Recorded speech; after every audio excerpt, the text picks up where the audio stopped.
আসসালামু আলাইকুম। এটিএন বাংলা সংবাদে সবাইকে স্বাগত জানাচ্ছি আমি ভাবনা আহমেদ। শুরুতেই বিআরবি কেবল সংবাদ শিরোনাম।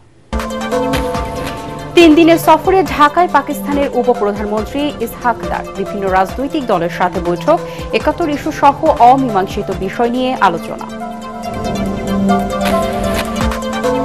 সরকার অনৈতিক কোনো চাপ দিলে পদত্যাগের হুমকি সিএসির, ভোট কেন্দ্র দখলের চেষ্টা করলে নির্বাচন বাতিল, পিআর পদ্ধতি নিয়ে বিতর্ক রাজনৈতিক। কারো ষড়যন্ত্রেই নির্বাচন বানচাল হবে না দাবি স্বরাষ্ট্র উপদেষ্টার, সবকিছু নিয়ন্ত্রণ করছেন আমলারা, অসহায় উপদেষ্টারা, অভিযোগ মির্জা ফখরুলের। পুরানো সংবিধানের অধীনে জাতীয় নির্বাচন হলে দেশে আবারও ফ্যাসিবাদী শক্তির উত্থান হবে, সংবাদ সম্মেলনে এনসিপি, নতুন সংবিধানের মাধ্যমে জুলাই সনদ বাস্তবায়নের দাবি।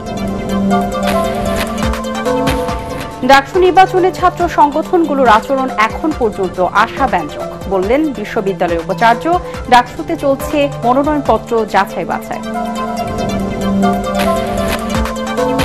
এবং ডক্টর ইউনূসের কারণে মার্কিন শুল্ক ইস্যুতে বিশেষ ছাড় পেয়েছে বাংলাদেশ, দাবি প্রেস সচিবের। বিশ্ব বাণিজ্য প্রতিযোগিতায় টিকে থাকার আশাবাদ।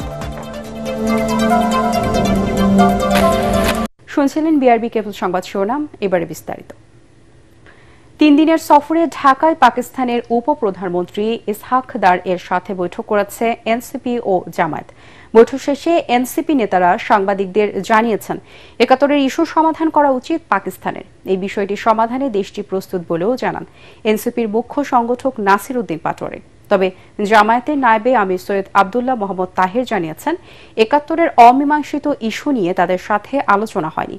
এই ইস্যুটি রাষ্ট্রীয়ভাবেই সমাধান করতে হবে দুই দেশকে। এদিকে পাকিস্তানের উপপ্রধানমন্ত্রীর সাথে বিএনপি প্রতিনিধি দলের বৈঠক চলছে। মনির হোসেন তপু রিপোর্ট। 13 বছর পর শনিবার দুপুরে বাংলাদেশে 3 দিনের সফরে আসেন পাকিস্তানের উপপ্রধানমন্ত্রী ও পররাষ্ট্রমন্ত্রী ইশাক দার। বিকেলে পাকিস্তান এম্বাসিতে বিভিন্ন রাজনৈতিক দলের সাথে বৈঠক করেন তিনি। পাকিস্তানের উপপ্রধানমন্ত্রীর সাথে বৈঠক করেন এনসিপির সদস্য সচিব আক্তার হোসেনের নেতৃত্বে 7 সদস্যের প্রতিনিধি দল। বাংলাদেশ ও পাকিস্তানের মধ্যে সুসম্পর্কের জন্য আধিপত্য বিস্তারের ধারণা থেকে বেরিয়ে আসার আহ্বান জানায় দলটি। বাংলাদেশের সাথে পাকিস্তানের সম্পর্ক বৃদ্ধির ক্ষেত্রে, যে কোনো ধরনের সম্পর্ক বৃদ্ধির ক্ষেত্রে অবশ্যই 71 ইস্যু, 71 ইস্যুকে অবশ্যই ডিল করা উচিত। আমরা সে প্রসঙ্গ তাদের কাছে উত্থাপন করেছি এবং বাংলাদেশের সাথে পাকিস্তানের শিক্ষায়, তারপরে অর্থনীতিতে এবং সংস্কৃতিতে যে সম্পর্ক উন্নয়নের জায়গাগুলো রয়েছে সেই জায়গাগুলোর বিষয়ে আমরা তাদের সঙ্গে কথাবার্তা বলেছি। জামাতে ইসলামীর 5 সদস্যের প্রতিনিধি দলও বৈঠক করেন পাকিস্তানের উপপ্রধানমন্ত্রী ও পররাষ্ট্রমন্ত্রী ইশাক দারের সাথে। অমীমাংসিত বিষয়গুলো মীমাংসা করে আঞ্চলিক বাণিজ্য উন্নয়ন ও সার্ক সক্রিয় করার জন্য দেশটির প্রতি আহ্বান জানিয়েছে জামাতে ইসলামী। আমরা সকলেই মনে করি যে এই রিজনে সকল নেইবারিং কান্ট্রির সাথেই আমাদের সুসম্পর্ক থাকা দরকার, বন্ধুত্ব, এবং সেটা ব্যাপারে আমরা জোর দিয়েছি, ওনারাও জোর দিয়েছে। এ সময় প্রতিবেশী সব দেশের সাথেই সুসম্পর্ক বজায় রাখার উপর গুরুত্ব দেন জামাতের নায়েবে আমির সৈয়দ আব্দুল্লাহ মোহাম্মদ তাহের। মনির হোসেন তপু, এটিএন বাংলা, ঢাকা। সরকারের তরফ থেকে অনৈতিক কোনো চাপ এলে পদত্যাগের হুমকি দিয়েছেন প্রধান নির্বাচন কমিশনার এএমএম নাসির উদ্দিন। রাজশাহীতে নির্বাচনী কর্মকর্তাদের সঙ্গে মতবিনিময় সভায় তিনি আরো বলেন, ভোট কেন্দ্র দখলের চেষ্টা করলে নির্বাচন বাতিল করা হবে। পিআর পদ্ধতিতে নির্বাচন সংবিধানে নেই উল্লেখ করে সিএসি বলেন এ নিয়ে বিতর্ক রাজনৈতিক। বিস্তারিত জানাচ্ছেন একরামুল হক সায়েম। ত্রয়োদশ জাতীয় সংসদ নির্বাচন আয়োজন নিয়ে রাজশাহীতে নির্বাচনী কর্মকর্তাদের সাথে মতবিনিময় করেন প্রধান নির্বাচন কমিশনার এএমএম নাসির উদ্দিন। এ সময় তিনি বলেন, ভোট ঘনিয়ে আসতে উন্নতি হবে আইন শৃঙ্খলা পরিস্থিতির। ভোট বাক্স দখল সহ অনিয়মকারীদের বিরুদ্ধে কঠোর হওয়ার নির্দেশ দেন কর্মকর্তাদের। ভোট কেন্দ্র দখলের ইতিহাস বলে যান, ভোটের বাক্স দখলের নিয়ম যদি থাকে আপনারা দয়া করে সরে আসুন এই নিয়ম থেকে। আমরা অত্যন্ত কঠোর অবস্থানে থাকবো, দাঁত ভাঙা জবাব দিতে হবে। তারা ঘুঘু দেখেছে, ফাঁদ দেখে নাই, এবার ফাঁদ দেখবে তারা। যারা মনে করে যে আমরা এই যে কেন্দ্র দখল করে জিতবো, বাক্স দখল করে জিতবো, সেই সুযোগ ইনশাল্লাহ তারা পাবে না। ক্যান্সেল করে দেবো পুরা, যদি এরকম যে অনিয়ম দেখি যে একটা পুরা কেন্দ্রে পুরা একটা কনস্টিটিউয়েন্সিতে গোলমাল হয়েছে, কেউ ভোট কেন্দ্র দখল করে এই ধরনের অবস্থা সৃষ্টি করেছে, পুরা কনস্টিটিউয়েন্সির আমরা ক্যান্সেল করে দিব। পিয়ার পদ্ধতিতে নির্বাচনের বিধান সংবিধানে নেই উল্লেখ করে সিইসি বলেন, এ নিয়ে বিতর্কের সমাধান রাজনৈতিকভাবেই করতে হবে। আমরা শাসনতন্ত্র এবং আইন দ্বারা গাইডেড, এর বাইরে আমরা যেতে পারি না। যদি এইরকম কোনো আইন হয়, পিয়ার পদ্ধতিতে জন্য যে কোনো আইন হয়, শাসনতন্ত্র যদি পরিবর্তন হয়, সেটা একটা ভিন্ন প্রসঙ্গ। এটা এখনো রাজনৈতিক আলোচনার পর্যায়ে আছে, তর্ক বিতর্কের পর্যায়ে আছে, এটা রাজনীতিবিদদের ব্যাপার। বর্তমান নির্বাচন কমিশন কোনো পক্ষপাতিত্ব করছে না জানিয়ে প্রধান নির্বাচন কমিশনার বলেন, সরকারের কোনো অনৈতিক চাপ মানবে না ইসি। একটা সুষ্ঠু, সুন্দর, গ্রহণযোগ্য নির্বাচনের জন্য যে প্রতিশ্রুতি জাতিকে আমরা দিয়েছি, সর্বশক্তি দিয়ে, যতক্ষণ আমাদের সেন্স আছে, সর্বশক্তি দিয়ে নিরপেক্ষভাবে প্রফেশনালি একদম পেশাগত দক্ষতার সাথে ইনশাল্লাহ আমরা এটা মোকাবেলা করব। দেশ জাতি আমাদের দিকে তাকিয়ে আছে, ইতিহাস আমাদের দিকে তাকিয়ে আছে। এ সময় সিইসি আরো জানান, আগামী 2 সপ্তাহের মধ্যে প্রকাশ করা হবে চূড়ান্ত ভোটার তালিকা। ইকরামুল হক সায়েম, এটিএন বাংলা, ঢাকা। জনগণ নির্বাচনমুখী হলে কোনো ষড়যন্ত্রই ভোট বানচাল করতে পারবে না বলে দাবি করেছেন স্বরাষ্ট্র উপদেষ্টা জাহাঙ্গীর আলম চৌধুরী।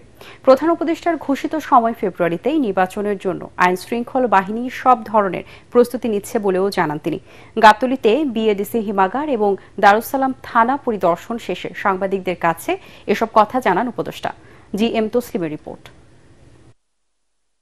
বাংলাদেশ কৃষি উন্নয়ন কর্পোরেশন বিএডিসির হিমাগার, কেন্দ্রীয় বীজ পরীক্ষাগার ও সবজি বীজ পরীক্ষাকরণ কেন্দ্র পরিদর্শন করেন স্বরাষ্ট্র ও কৃষি উপদেষ্টা জাহাঙ্গীর আলম চৌধুরী। এই সময় তিনি সাংবাদিকদের জানান, আগামী ফেব্রুয়ারিতে জাতীয় নির্বাচনকে কেন্দ্র করে আইন শৃঙ্খলা বাহিনীর সব ধরনের প্রস্তুতি রয়েছে। যেভাবে নেওয়া দরকার আমরা ওভাবে প্রস্তুতি নিচ্ছি। আল্লাহ দিলে ফেব্রুয়ারি মাসে নির্বাচন করতে আমাদের কোনো ধরনের অসুবিধা হবে না। আমাদের চিফ অ্যাডভাইজার, মাননীয় চিফ অ্যাডভাইজার যে রোড ম্যাপটা, মানে ডেটটা বলে দিচ্ছে, আমার রোড ম্যাপটা তো ইলেকশন কমিশন দিবে, আমরা ওইভাবে আমরা ইলেকশন করার জন্য প্রস্তুতি নিচ্ছি। জুলাই গণ অভ্যুত্থানে লুট হওয়া অস্ত্র এখনও পুরোপুরি উদ্ধার করা সম্ভব না হওয়ায় নির্বাচনের আগে সব অস্ত্র উদ্ধারে পদক্ষেপ নেওয়া হবে কিনা এমন প্রশ্নের জবাবে তিনি বলেন, শুধু নির্বাচন নয়, অবৈধ অস্ত্রের প্রবেশ ঠেকানো ও ব্যবহার রোধে আইন শৃঙ্খলা বাহিনী সবসময় কাজ করছে। আজকেও কিন্তু অস্ত্র উদ্ধার হয়েছে। অস্ত্র এটা কিন্তু একটা চলমান প্রক্রিয়া, এটা কিন্তু ডেইলি অস্ত্র উদ্ধার হচ্ছে। ইলেকশনের আগে আমরা আশা করতেছি প্রায় অস্ত্রে আমরা উদ্ধার করে ফেলব। দেশের সীমান্ত আগের চেয়ে এখন অনেক বেশি সুরক্ষিত বলেও মন্তব্য করেন স্বরাষ্ট্র উপদেষ্টা। বৃষ্টির কারণে মাঠে সবজি নষ্ট হয়ে যাওয়ায় বাজারে দাম বাড়ছে বলেও জানান তিনি। GM Taslim, ATN Bangla, Dhaka. উপদেষ্টারা অনেক ক্ষেত্রে অসহায়, এখনো আমলারাই সবকিছু নিয়ন্ত্রণ করছে বলে অভিযোগ করেছেন বিএনপি মহাসচিব মির্জা ফখরুল ইসলাম আলমগীর।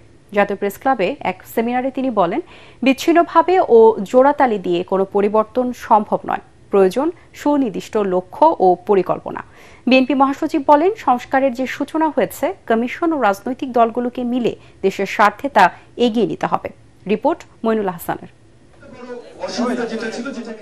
সামাজিক সুরক্ষা কতটা সুরক্ষিত এমন প্রশ্নের উত্তর খুঁজতে সেমিনারের আয়োজন করে সামাজিক সংগঠন অর্পণ আলোক সংঘ। জাতীয় প্রেস ক্লাবে অনুষ্ঠানে রাজনীতিবিদ, সাংবাদিক, অর্থনীতিবিদ সহ পেশাজীবী নেতারা অংশ নেন। 1 বছর পার হলেও নানা কারণে 24-এর গণ অভ্যুত্থানের আকাঙ্ক্ষার বিপরীতে হাঁটছে দেশ, এমন হতাশার কথা উঠে আসে আলোচনায়। সবকিছুই প্রায় পুরনো পদ্ধতিতে চলছে, এটা হচ্ছে হতাশার দিক। আশার দিক হচ্ছে যে মানুষ ভাবে যে আগামী দিনে একটি সত্যিকার নির্বাচন হবে, অন্তর্ভুক্তিমূলক নির্বাচন হবে, যেখানে সব মানুষ ভোটাধিকার প্রয়োগ করতে পারবে। শুধু সরকার না, সেই সংসদ জনগণের আশা আকাঙ্ক্ষা পূরণ করবে। অভ্যুত্থান সমস্ত রাজনৈতিক দলের সামনে এই চ্যালেঞ্জ হাজির করেছে।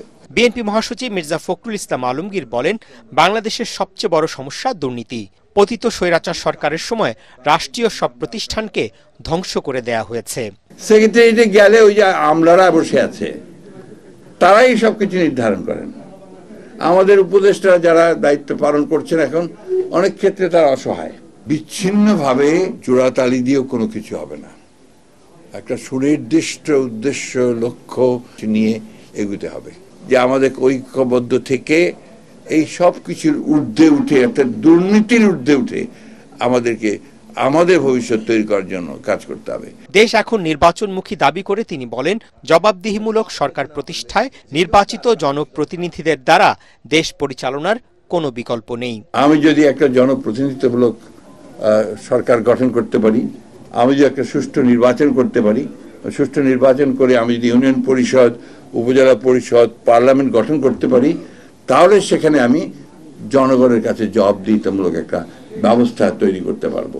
এদিকে ঢাকা রিপোর্টার্স ইউনিটিতে আলোচনা সভায় বিএনপির স্থায়ী কমিটির সদস্য আমির খসরু মাহমুদ চৌধুরী বলেন, সংস্কার জুলাই সনদকে ইস্যু করে জাতীয় নির্বাচনকে অনিশ্চয়তার মধ্যে ফেলা হলে তা কারো জন্য শুভ হবে না। আমরা একটা বড় ক্রস রোডে আসছি বাংলাদেশ। আমি যেটা বলেছি যে মানুষের মনোজগতে যে পরিবর্তন, যে প্রত্যাশা আকাঙ্ক্ষা জেগেছে, এটার প্রতিফলন আমাদেরকে ঘটাতে হবে। বিএনপি এটা ধারণ করছে, জনাব তারেক রহমান সাহেব ধারণ করছে। অনুষ্ঠানে সাবেক প্রধানমন্ত্রী বেগম খালেদা জিয়ার একসময়ের সিনিয়র সহকারী প্রেস সচিব আশিক ইসলাম বলেন, স্বৈরাচারের পতন হলেও এখনো সাংবাদিকদের নানা হয়রানির শিকার হতে হচ্ছে। মইনুল হাসান, এটিএন বাংলা, ঢাকা। পুরনো সংবিধানের অধীনে জাতীয় নির্বাচন হলে দেশে আবারও ফ্যাসিবাদী শক্তির উত্থান হবে। তাই নতুন সংবিধানের মাধ্যমে জুলাই সনদ বাস্তবায়নের দাবি জানিয়েছেন জাতীয় নাগরিক পার্টির এনসিপির সদস্য সচিব আক্তার হোসেন। বাংলা মোটরে দলটির অস্থায়ী কার্যালয়ে জুলাই সনদের খসড়া নিয়ে সংবাদ সম্মেলনে তিনি এসব কথা বলেন। নতুন সংবিধান প্রণয়নের মধ্য দিয়েই সাংবিধানিক সংকট সমাধান সম্ভব বলেও জানানো হয় সংবাদ সম্মেলনে। রিপোর্ট করছেন ঐশী গোস্বামী প্রমা। জুলাই সনদের খসড়া নিয়ে এনসিপির পর্যবেক্ষণ জানাতেই রাজধানীর বাংলা মোটরে দলটির অস্থায়ী কার্যালয়ে এই সংবাদ সম্মেলন। সংবিধানের বিষয় থাকতে সংবাদ সম্মেলনে জাতীয় নাগরিক পার্টি এনসিপির সদস্য সচিব আখতার হোসেন বলেন, পুরনো সংবিধানের অধীনে জাতীয় নির্বাচন হলে দেশে আবারও ফ্যাসিবাদী শক্তির উত্থান হবে। গণপরিষদ নির্বাচনের দাবি জানানো হয় সংবাদ সম্মেলনে। নতুন সংবিধানের জন্য গণপরিষদ নির্বাচন করে সেই নির্বাচনে বাংলাদেশের যারা জনপ্রতিনিধিরা আসবেন তারা জুলাই সনদকে গাইডিং প্রিন্সিপাল হিসেবে নিয়ে সেই বিষয়গুলোকে টেক্সট আকারে সংবিধানে অন্তর্ভুক্ত করবেন। গণপরিষদ নির্বাচনের মাধ্যমে নতুন সংবিধান তৈরি করতে হবে বলে জানিয়ে আক্তার হোসেন বলেন, এতে কেউ কেউ বাধা দিচ্ছেন, যা নিয়ে ধোঁয়াশা সৃষ্টি হয়েছে। নতুন সংবিধানের আলোকে জুলাই সনদ বাস্তবায়নের দাবি জানান আক্তার হোসেন। নতুন সংবিধানের প্রস্তাবনা যদি কমিশনের তরফ থেকে জানানো না হয়, তাহলে সেই সনদ বাংলাদেশের মানুষের মুক্তির আকাঙ্ক্ষাকে ধারণ করতে ব্যর্থ হবে বলেই আমাদের কাছে মনে হয়, এবং সেই ব্যর্থ কোনো সনদে জাতীয় নাগরিক পার্টি এনসিপি স্বাক্ষর করার কোনো অর্থ থাকে না। নতুন সংবিধান প্রণয়নের মধ্য দিয়েই সাংবিধানিক সংকট সমাধান সম্ভব বলেও দাবি করেন তিনি। তাই এই ইস্যুতে রাজনৈতিক দলগুলোকে ঐক্যবদ্ধ হওয়ার আহ্বান জানান এনসিপির সদস্য সচিব। ঐশী গোস্বামী প্রমা, এটিএন বাংলা, ঢাকা। রাজনৈতিক দলগুলোর সদিচ্ছা ছাড়া জাতীয় সংসদ নির্বাচনে নারীদের সরাসরি অংশগ্রহণ সম্ভব নয় বলে মনে করেন সাবেক তত্ত্বাবধায়ক সরকারের উপদেষ্টা রাশেদা কে চৌধুরী। তিনি বলেন, পুরুষতান্ত্রিক ব্যাধির জালে বারবার আটকে যাচ্ছে নারীর ক্ষমতায়ন। রাজধানীতে ডিবেট ফর ডেমোক্রেসি আয়োজিত ছায়া সংসদ বিতর্ক প্রতিযোগিতায় তিনি এসব কথা বলেন। এ সময় প্রতিষ্ঠানটির চেয়ারম্যান হাসান আহমেদ চৌধুরী কিরণ বলেন, সংসদে সংরক্ষিত আসনের নামে 50 সেট অলংকার বসিয়ে রেখে নারীর ক্ষমতায়ন সম্ভব নয়। মিজান শাহজাহানের রিপোর্ট। সংরক্ষিত আসনে সরাসরি নির্বাচন হলেই নারীর ক্ষমতায়ন সুরক্ষিত হবে। এ বিষয়ে বিতর্কে অংশ নেয় মানারাত ইন্টারন্যাশনাল ইউনিভার্সিটি এবং অতীশ দীপঙ্কর বিজ্ঞান ও প্রযুক্তি বিশ্ববিদ্যালয়। সংরক্ষিত নারী আসনে সরাসরি নির্বাচনের নিশ্চিত করা এবং নারীর ক্ষমতায়ন নিশ্চিত করা, যাতে নারীদের প্রতি আওয়াজ তুলতে পারে মাননীয় স্পিকার। সংরক্ষিত নারী আসনে সরাসরি নির্বাচন হলেই নাকি নারীর ক্ষমতায়ন সুরক্ষিত হবে। বিতর্কের মূল্যায়ন পর্বে সাবেক তত্ত্বাবধায়ক সরকারের উপদেষ্টা রাশেদা কে চৌধুরী বলেন, শুধু অংশগ্রহণ দিয়ে ক্ষমতায়ন হয় না, দরকার অংশীদারিত্ব। নারীকে বাদ দিয়ে নারীর বিষয়ে কোনো সিদ্ধান্ত নয়, কিন্তু আমরা তো নিচ্ছি নারীকে বাদ দিয়েই ওনারা দয়া করে 5 থেকে 7%। এটা এত বছর পরে এটা কি দয়া দাক্ষিণ্যের বিষয় হলো নারীর জন্য? এ সময় ছায়া সংসদের স্পিকার ও ডিবেট ফর ডেমোক্রেসির চেয়ারম্যান হাসান আহমেদ চৌধুরী কিরণ বলেন, সংরক্ষিত আসন নিয়ে অতীতে মনোনয়ন বাণিজ্য হয়েছে, পরিবারতন্ত্রের কাছে পরাস্ত হয়েছে যোগ্যতা। সংরক্ষিত নারী আসনে 50 সেট অলংকারকে বসিয়ে রেখে নারীর অধিকার সুরক্ষা করা সম্ভব নয় এবং ক্ষমতায়ন বাস্তবায়ন করা সম্ভব নয়। আমরা বিগত নির্বাচনে দেখেছি যে এই 50 সেট অলংকারের মধ্যে বেশিরভাগই তারা হাতে তালি দেওয়া বা হানা ভোট দেওয়া ছাড়া তাদের আর কোনো কাজ সেখানে ছিল না। নারীদের যৌক্তিক দাবি না মানলে জাতীয় ঐক্যমত্য কমিশন ঘেরাওয়ের কর্মসূচি এখনো বহাল আছে বলে জানিয়েছেন রাশেদা কে চৌধুরী। আর হাসান আহমেদ চৌধুরী কিরণ বলেন, ঐক্যমত্য কমিশনে নারী সদস্য না থাকাটা দুঃখজনক। আমরা ঐক্যমত কমিশনের কথা বলি, তাদের চেষ্টা থাকা সত্ত্বেও তারা কিন্তু 33% নারী নমিনেশন দেওয়ার কথা সেখানে উত্থাপন করেছিলেন। তারা নারীদেরকে সরাসরি নির্বাচনের কথা উত্থাপন করেছিলেন। কিন্তু রাজনৈতিক দলগুলো যেহেতু ঐক্যমত আসতে পারেনি, সে কারণে কিন্তু ঐক্যমত কমিশনকে সেখানে গুরুত্বপূর্ণ কোনো ভূমিকা নিয়েও তারা কোনো কিছু করতে পারেনি বলে আমরা দেখতে পেয়েছি। বিএনপি, জামায়াতে ইসলাম, রাজনৈতিক আর একটা শক্তি এনসিপি, ইসলামিক দলগুলো এবং একই সাথে বাম দলগুলোর সাথে ঐক্যমত কমিশনের পাশাপাশি যদি আমাদের এই নারী নেত্রীরা তারা বসবার চেষ্টা করেন, তাহলে আমি মনে করি একটা সুরা হয়ে যাবে। রাজনৈতিক দলগুলোই সিদ্ধান্ত নেবেন, কিন্তু তারা তো আগামীতে আসবেন সরকারে কোনো না কোনো দল, কিন্তু তারা নারীর বিষয়টি, অর্ধেক জনগোষ্ঠীর বিষয়টি তারা যাতে সক্রিয় বিবেচনায় রাখেন, সেটাই আমাদের সবচেয়ে বড় প্রত্যাশা তাদের কাছে। বিতর্কে বিজয়ী হয় সরকারি দল মানারাত ইন্টারন্যাশনাল ইউনিভার্সিটি। পরে বিজয়ীদের হাতে পুরস্কার তুলে দেন অতিথিরা। মিজান শাহজাহান, এটিএন বাংলা, ঢাকা। যে কোনো বিবেচনায় ডাকসু নির্বাচন আয়োজন চ্যালেঞ্জিং বলে মন্তব্য করেছেন ঢাকা বিশ্ববিদ্যালয়ের উপাচার্য অধ্যাপক ডক্টর নিয়াজ আহমেদ খান। এখন পর্যন্ত ছাত্র সংগঠনের আচরণে সন্তুষ্ট বলে মন্তব্য করেন তিনি। টিএসসিতে এক অনুষ্ঠানে ভিসি বলেন, ছাত্র সংগঠনের সহযোগিতা থাকা পর্যন্ত ডাকসু আয়োজন চলমান থাকবে। এদিকে ডাকসু নির্বাচনে ত্রুটিপূর্ণ তথ্যের কারণে 47 প্রার্থীদের আপিলের শেষ দিনে 34 জন আপিল করেছে। যাচাই বাছাই শেষে 26 আগস্ট চূড়ান্ত প্রার্থী ঘোষণা করবে আপিল নিষ্পত্তি কমিশন। আরও জানাচ্ছেন মুশফিকুর রহমান। নির্বাচনের আমেজ পুরো ক্যাম্পাস জুড়ে। ডাকসু নির্বাচনে আনুষ্ঠানিক প্রচারণা শুরু হবে আগামী মঙ্গলবার চূড়ান্ত প্রার্থী তালিকা ঘোষণার পর। তবে এখন থেকেই বিভিন্ন প্যানেলের প্রার্থীরা হলে হলে গিয়ে শিক্ষার্থীদের সাথে কুশল বিনিময় করছেন।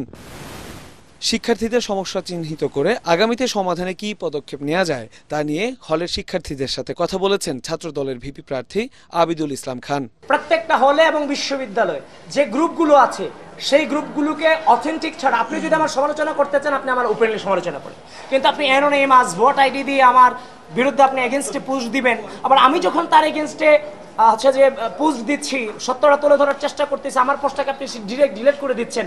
ভাই, এভাবে তো নির্বাচনী পরিবেশ হয় না ভাই। অন্যদিকে সুষ্ঠু নির্বাচনের জন্য সকলের সহযোগিতা চেয়েছেন ঢাকা বিশ্ববিদ্যালয়ের উপাচার্য অধ্যাপক নিয়াজ আহমেদ খান।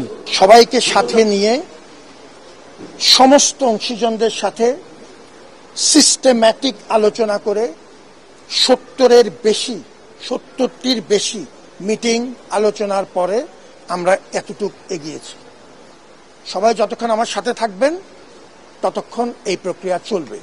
যখন আপনি হাত ছেড়ে দিবেন, আমি সবাইকে ডেকে এনে বলে ঠিক কোন পর্যায়ে আছি সেটা আপনাকে জানি। এদিকে ঢাকা বিশ্ববিদ্যালয়ের কেন্দ্রীয় ছাত্র সংসদ ডাকসু নির্বাচনের তথ্যে গরমিল ও নানা ত্রুটির কারণে যাদের মনোনয়ন স্থগিত করা হয়েছে তাদের মধ্যে শনিবার 34 জন আপিল করেছেন। আজকে তো লাস্ট ডেট ছিল আপিলের, এই পর্যন্ত 34 জন তাদের মনোনয়নপত্রগুলো ফেরত পাওয়ার জন্য আপিল করেছে।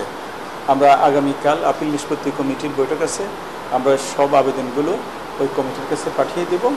কমিটি যাদেরকে বৈধ মনে করবে তাদেরকে দিয়ে দেব। নির্বাচনী আচরণবিধি নিয়ে কড়া নির্দেশনার কথা জানান ডাকসুর চিফ রিটার্নিং অফিসার। আচরণবিধি লঙ্ঘনের প্রমাণ মিললে প্রার্থিতা বাতিল হতে পারে বলেও সতর্ক করে দেন তিনি। আমরা ফর্মালি কোনো লিখিত অভিযোগ পাইনি, হয়তো আপনাদের মাধ্যমে টুকটাক অভিযোগ পাচ্ছি। আমরা এরপরে সতর্ক করার জন্য আমরা আবার বিজ্ঞপ্তি দিচ্ছি, অন্তত যথাযথভাবে আচরণবিধিগুলো যাতে মেনে চলা হয়। আগামী 26 তারিখে যাতে তারা ফুল প্লেজে যাতে প্রচারণা শুরু করে, আমরা সেই নির্দেশনা তাদেরকে দিচ্ছি। ডাকসুর নির্বাচিত প্রতিনিধিরা হবেন শিক্ষার্থী বান্ধব, এমনটাই প্রত্যাশা শিক্ষার্থীদের। মুশফিকুর রহমান, এটিএন বাংলা, ঢাকা। এদিকে জাহাঙ্গীরনগর বিশ্ববিদ্যালয়ের কেন্দ্রীয় ছাত্র সংসদ জাকসু নির্বাচনের মনোনয়নপত্র যাচাই বাছাই চলছে। আগামী সোমবার খসড়া প্রার্থিত্ব তালিকা প্রকাশ করবে নির্বাচন কমিশন। প্রধান নির্বাচন কমিশনার অধ্যাপক ড মাহমুদ মুনরুজ্জামান জানিয়েছেন, নির্বাচনকে ঘিরে ক্যাম্পাস এখন উৎসবমুখর।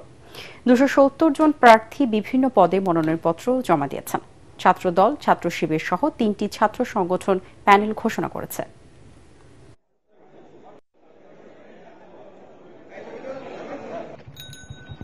যে ডাকসু হবে, জাকসু হবে, এটা প্রত্যেকটা বিশ্ববিদ্যালয়ের জন্য এটা একটা উৎসবের মতো। এখন পর্যন্ত ক্যাম্পাসে শান্তিপূর্ণ পরিবেশ বজায় আছে। আমরা আশা করি নির্দিষ্ট সময়ে প্রশাসন জাকসু নির্বাচন করতে সমর্থ হবে। এই মাসের 28 তারিখ পর্যন্ত বিভিন্ন দিক চিন্তা করে আমরা ভোটার লিস্ট হালনাগাদ করে যাব এবং 28 তারিখে হালনাগাদে কাজ শেষ হয়ে যাবে। তারপরে যাই ঘটুক ওটাই চূড়ান্ত ভোটার তালিকা হিসাবে আমরা গণ্য করব। যুক্তরাষ্ট্রের আরোপিত শুল্ক মোকাবেলায় বাংলাদেশ দক্ষতার পরিচয় দিয়েছে বলে মন্তব্য করেছেন প্রধান উপদেষ্টা প্রেস সচিব শফিকুল আলম। তিনি বলেন, যুক্তরাষ্ট্রের শুল্ক হার 20% নামিয়ে আনার পেছনে কাজ করেছে ড ইউনূসের বৈশ্বিক অর্থনৈতিক দূরদর্শিতা ও আন্তর্জাতিক যোগাযোগ। ক্ষমতা গ্রহণের পর দেশীয় পণ্যে ট্রাম্পের উচ্চ হারের বাণিজ্য শুল্ক আরোপ অন্তর্বর্তী সরকারের জন্য একটি বড় চ্যালেঞ্জ ছিল বলেও মন্তব্য করেন প্রেস সচিব। রাজধানীর ডেইলি স্টার ভবনের আজিমুর রহমান কনফারেন্স হলে বেসরকারি সংস্থা Bangladesh research analysis and information network brain আয়োজিত গোলটেবিল আলোচনায় তিনি এসব কথা বলেন। ট্রাম্প ট্যারিফ পরবর্তী বিশ্ব বাণিজ্য এবং বাংলাদেশ বিষয়ে গোলটেবিল আলোচনায় অর্থনীতিবিদ, বাণিজ্য বিশেষজ্ঞ, ব্যবসায়ী ও রাজনীতিবিদরা বক্তব্য রাখেন। ট্যারিফ 20% কমিয়ে আনা আমেরিকার সাথে বাংলাদেশের বাণিজ্য সমস্যার সমাধান নয় উল্লেখ করে বক্তারা বলেন, তাদের বাজারে টিকে থাকতে হলে অন্যান্য দেশের সাথে প্রতিযোগিতায় টিকতে হবে। ট্রাম্প অ্যাডমিনিস্ট্রেশন কি করেছে যে তারা ট্যারিফ নিয়ে যে তাদের যে নতুন ধারণা, যে গ্লোবাল যেটা কনসেনসাস যে ডাব্লিউটিওর মাধ্যমে গ্যাট থেকে ডাব্লিউটিওতে আসা এবং ডাব্লিউটিওর মাধ্যমে যে যত কম ট্যারিফ থাকা যায় তত বেটার, এবং এটার থেকে কনসেনসাস থেকে ইউএস গত ট্রাম্পের টার্মেই ওরা একটা খুব ক্লিয়ার ইন্ডিকেশন ছিল যে ওরা এখান থেকে সরে আসবে এবং ওরা ম্যানুফ্যাকচারিং এ জোর দিবে। পরিবেশ দূষণ বন্ধে দূষণকারী শিল্প কারখানা বন্ধ করার আহ্বান জানিয়েছেন পরিবেশ উপদেষ্টা সৈয়দা রিজওয়ানা হাসান। রাজধানীর মতিঝিলে ঢাকার টেকসই উন্নয়নে বিকেন্দ্রীকরণ ও পরিবেশ সুরক্ষা শীর্ষক আলোচনা সভায় তিনি কথা বলেন। এ সময় তিনি আরও বলেন, ঢাকার পরিবেশ রক্ষায় শুধু ব্যক্তির পরিবর্তন নয়, দেশের সামগ্রিক ব্যবস্থার পরিবর্তন প্রয়োজন। ঢাকার জনসংখ্যার চাপ হ্রাস ও বিকেন্দ্রীকরণের জন্য আশপাশের শহরগুলোকে স্যাটেলাইট শহর হিসেবে গড়ে তোলার উপর গুরুত্ব দেন পরিবেশ উপদেষ্টা। ঢাকার 4টি ও বিভিন্ন জেলার 63টি নদীকে দখল ও দূষণমুক্ত করার উদ্যোগ সরকার হাতে নিয়েছে বলেও জানান রিজওয়ানা হাসান। পরিবর্তন চাইলে সকলকেই পরিবর্তিত হতে হবে। শুধু সরকার পরিবর্তন হলে সমাজ পরিবর্তন হওয়া যায় না। কোথাও একটা মারাত্মক দূষণকারী ব্যাটারি লেদ কারখানা বন্ধ করলাম, সাথে সাথে শুরু হয়ে গেল তদবির। আশেপাশে তো আরো 2টা চলে, আমারটা বন্ধ করলেন কেন? আমার আর কিছু লাগবে না। আমি যখন ডাইং ইন্ডাস্ট্রিগুলোর বিরুদ্ধে অভিযানে যাব, দয়া করে ডিসিসিআই এবং অন্যান্য ব্যবসায়ী প্রতিষ্ঠানগুলো তখন আমাকে সাপোর্ট দিন। বায়ু দূষণে দয়া করে সাপোর্ট দেন। বর্তমান নব্য ফ্যাসিবাদী সরকার জাতীয় পার্টির নেতা কর্মীদের বিরুদ্ধে হয়রানির অভিযোগ করেছেন জাতীয় পার্টির চেয়ারম্যান GM কাদের। বিকেলে রাজধানী কাকরাইলে দলীয় কার্যালয়ের সামনে জাতীয় পার্টির চেয়ারম্যান GM কাদের ও নেতাকর্মীদের বিরুদ্ধে মিথ্যা মামলা ও নির্যাতনের বিরুদ্ধে আয়োজিত সমাবেশে এই অভিযোগ করেন তিনি। এ সময় দলের মহাসচিব শামীম হায়দার পাটোয়ারি জানান, অন্তর্বর্তীকালীন সরকার দেশ চালাতে ব্যর্থ, সরকার দেশকে গৃহযুদ্ধের দিকে ঠেলে দিচ্ছে বলেও মন্তব্য করেন তিনি। বিভিন্নভাবে তাদের হাজার হাজার মানুষকে মামলা মোকদ্দমা দিয়ে তাদেরকে অন্যায়ভাবে তাদেরকে চাকরিচ্যুত করে, তার বিরুদ্ধে বিভিন্ন নির্যাতনমূলক কাজ করা হচ্ছে পালিয়ে চলে। আর যে জায়গাগুলো খালি হচ্ছে সেখানে বিভিন্ন দলের লোককে ঢুকিয়ে দিয়ে, বিএনপি জামাতের লোককে দিয়ে দলীয়করণ, দুষ্ট এবং মনোবল শূন্য একটি ফোর্স গঠন করা হয়েছে।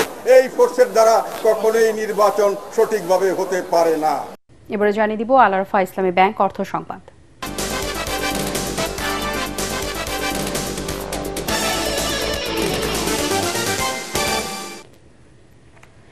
রাজধানীর সেনা প্রাঙ্গণে শিক্ষা প্রতিষ্ঠান ইউরোপিয়ান স্ট্যান্ডার্ড স্কুল ESS এর সিলভার জুবলি অনুষ্ঠিত হয়েছে। অনুষ্ঠানে প্রধান অতিথি ছিলেন নর্থ সাউথ বিশ্ববিদ্যালয়ের উপাচার্য ও গ্রামীণ ব্যাংকের চেয়ারম্যান ডক্টর আব্দুল হান্নান চৌধুরী। বিশেষ অতিথি ছিলেন IUBর pro vice chancellor professor Daniel W Lund, Maxim রায়ওয়ান, জার্মান রাষ্ট্রদূত রুডিগার লোজ, পিয়ারসন ওডেক্সেল ও কেমব্রিজের কান্ট্রি ডিরেক্টর সহ সরকারি ও উচ্চ পদস্থ কর্মকর্তারা। এছাড়া principal Morshedul Islam, engineer Abdullah, Ranadeb Dasgupta, doctor Nasrin Jahan অনুষ্ঠানে উপস্থিত ছিলেন। দিনব্যাপী আয়োজিত এই উৎসব শেষ হয় জনপ্রিয় স্থানীয় ব্যান্ড কার্নিভালের পরিবেশনার মাধ্যমে।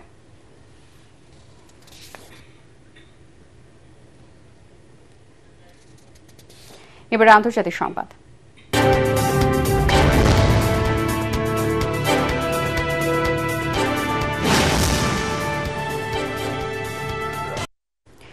চলমান যুদ্ধ বন্ধে ইউক্রেনের পুরো দনবাস অঞ্চল রাশিয়ার হাতে তুলে দেওয়া সহ 3টি শর্ত দিয়েছেন রুশ প্রেসিডেন্ট ভ্লাদিমির পুতিন। দ্বিতীয় শর্ত হল পশ্চিমা সামরিক জোট ন্যাটোতে যোগ দিতে পারবে না ইউক্রেন। যুদ্ধ পরবর্তী ইউক্রেনে পশ্চিমা সেনা মোতায়েন করা যাবে না, এ তথ্য জানিয়েছে সংবাদ মাধ্যম রয়টার্স। গত 15 আগস্ট যুক্তরাষ্ট্রের আলাস্কায় দেশটির প্রেসিডেন্ট ডোনাল্ড ট্রাম্পের সাথে প্রায় 3 ঘণ্টা বৈঠক করেন পুতিন। তবে বৈঠকে কি আলোচনা হয়েছিল সে বিষয়ে তারা কেউই সুস্পষ্টভাবে কিছু জানায়নি। এরপর ট্রাম্প ইউক্রেনের প্রেসিডেন্ট ভলোদিমির জেলেনস্কির সাথেও যুদ্ধ বন্ধ নিয়ে আলোচনা করেন। দ্রুতই পুতিন জেলেনস্কি বৈঠক হবে বলেও জানিয়েছেন ট্রাম্প। এবার খেলার খবর।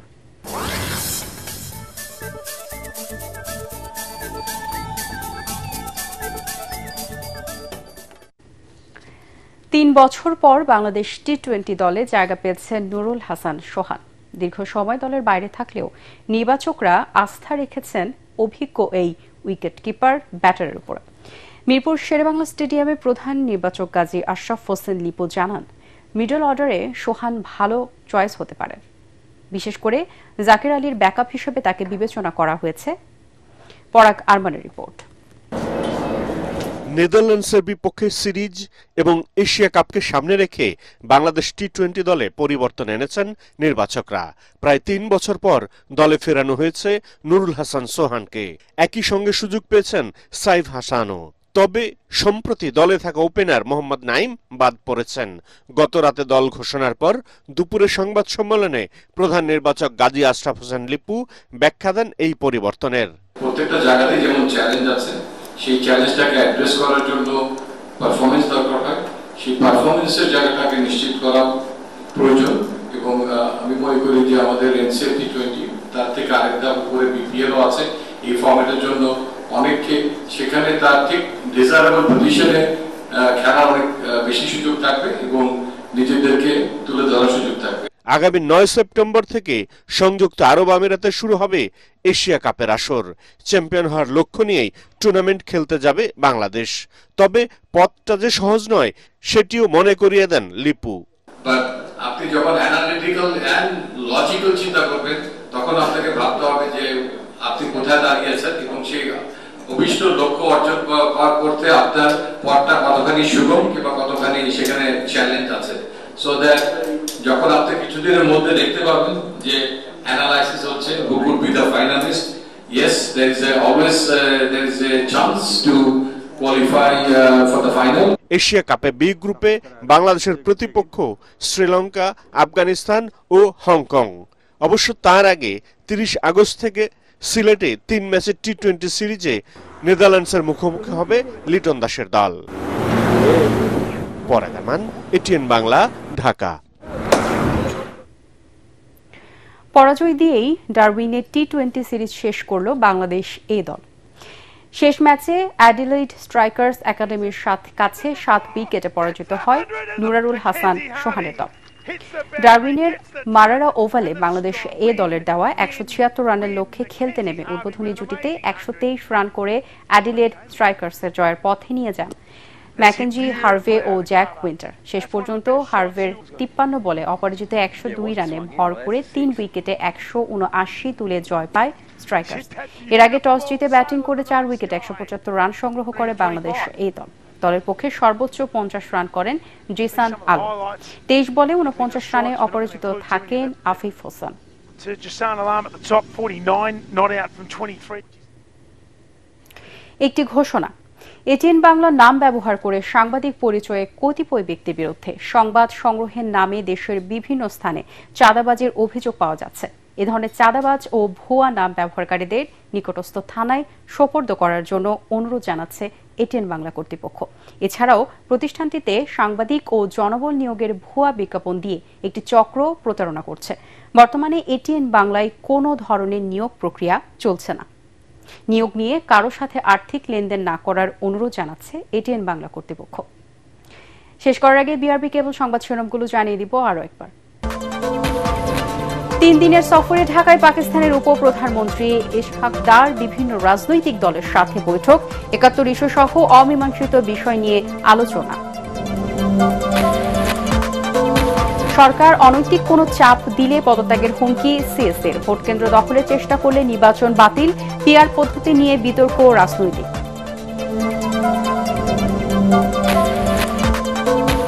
কারো ষড়যন্ত্রেই নির্বাচন বানচাল হবে না দাবি স্বরাষ্ট্র উপদেষ্টার, সবকিছু নিয়ন্ত্রণ করছেন আমলারা, অসহায় উপদেষ্টারা, অভিযোগ মির্জা ফখরুলের।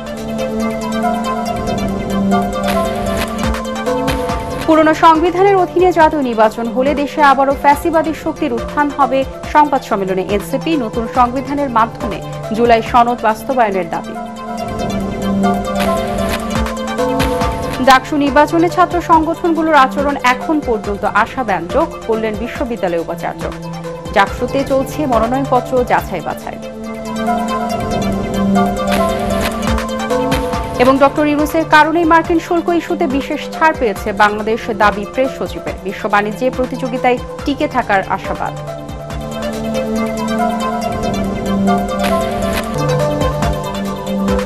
পরবর্তী সংবাদ দেখার আমন্ত্রণ জানিয়ে এখনকার মতো শেষ করছি। এটিএন বাংলার সংবাদ ইউটিউবে দেখতে ব্রাউজ করুন youtube/ATN Bangla News। ধন্যবাদ সবাইকে।